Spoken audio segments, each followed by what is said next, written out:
Bonsoir à tous et bienvenue dans ce point de l'actualité. Allons au palais de la présidence. Les ambassadeurs du Saint-Siège de l'État du Qatar, de la Guinée équatoriale, de la République arabe d'Égypte ont présenté leur lettre de créance au président de la République Alassane Ouattara. Ces diplomates saluent l'excellente relation de coopération entre leurs pays respectifs et la Côte d'Ivoire. Awa Touré. La Côte d'Ivoire et le Vatican ont célébré en 2020 le cinquantenaire de leurs relations diplomatiques. Des relations qui se sont étendues à plusieurs secteurs d'activité au fil des années. Le nouveau nonce apostolique de sa sainteté, désigné en Côte d'Ivoire, entend ainsi placer sa mission sous le signe du raffermissement de la coopération entre les deux pays.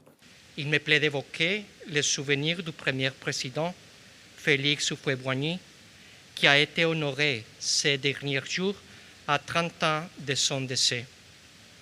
La basilique de Notre-Dame de la Paix de Yamoussoukro, qu'il a offert, est un pont d'amour qui relie toutes les régions du pays. En tant que nonce apostolique, je viens également pour accompagner l'Église catholique dans sa vie et son dynamisme en Côte d'Ivoire. Chef du département sécurité de l'information au ministère des Affaires étrangères jusqu'en septembre 2023, le nouvel ambassadeur de l'État du Qatar, Moubarak Hussein Al-Mahri, a salué le leadership du président de la République Alassane Ouattara avant d'exprimer la volonté de son pays à partager avec la Côte d'Ivoire son expérience en matière d'organisation de grandes compétitions sportives. Nous avons parlé de la Coupe d'Afrique des Nations qui se tiendra bientôt. Nous allons travailler ensemble avec notre expertise pour lui apporter, sinon apporter à la Côte d'Ivoire notre savoir pour un succès de cet événement continental. Le nouveau chef de la mission diplomatique équato-guinéenne en Côte d'Ivoire s'est pour sa part félicité de l'excellence des relations de coopération entre la Côte d'Ivoire et la Guinée équatoriale. Notre relation, ça date de longtemps. Et nous considérons l'amitié que nos deux chefs d'État et nos pays ont. On va faire nos mieux pour que les relations soient plus de ce qu'il y en a aujourd'hui. Et ça testifie ma présence ici. Et je suis venu pour ça. L'ambassadeur de la République arabe d'Égypte a d'abord transmis au président Alassane Ouattara un message d'amitié et de fraternité du président Al-Sisi.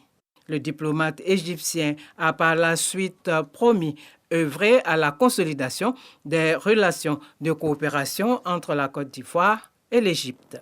Je vais continuer à m'engager et à travailler avec les autorités égyptiennes d'un côté et avec mes frères ici en Côte d'Ivoire, dans tous les domaines, pour renforcer les relations entre les deux pays et les deux peuples.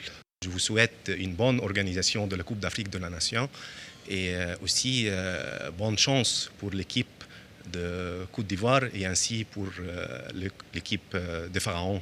Au thème de cette cérémonie de présentation de lettres de créance, les 4 ambassadeurs se sont prêtés au cérémonial des honneurs militaires rendus par des éléments de la garde républicaine. Bâti sur 4 hectares, le tribunal de première instance de Bingerville et le centre d'observation des mineurs viennent d'être inaugurés par le Premier ministre Robert Begré-Mambé. Ces infrastructures judiciaires financées entièrement par le CDD sont désormais disponibles et fonctionnelles. Elles permettront aux usagers de l'appareil judiciaire de disposer d'un lieu à proximité pour les actes administratifs dans la commune, des démarches que les populations réalisaient auparavant au tribunal du Plateau, voire de Yopougon. En visite en Côte d'Ivoire, le président du Sénat de la République du Burundi, reçu en audience par la présidente du Sénat ivoirien, Kandia Camara, une rencontre ici à Abidjan au bureau de la permanence de l'institution. Les deux personnalités ont réaffirmé leur volonté de contribuer au renforcement de la coopération entre les deux chambres parlementaires. Dans le reste de l'actualité, réintégration d'Ousmane Sonko sur les listes électorales, le tribunal de Dakar a mis la décision en délibéré jusqu'à demain.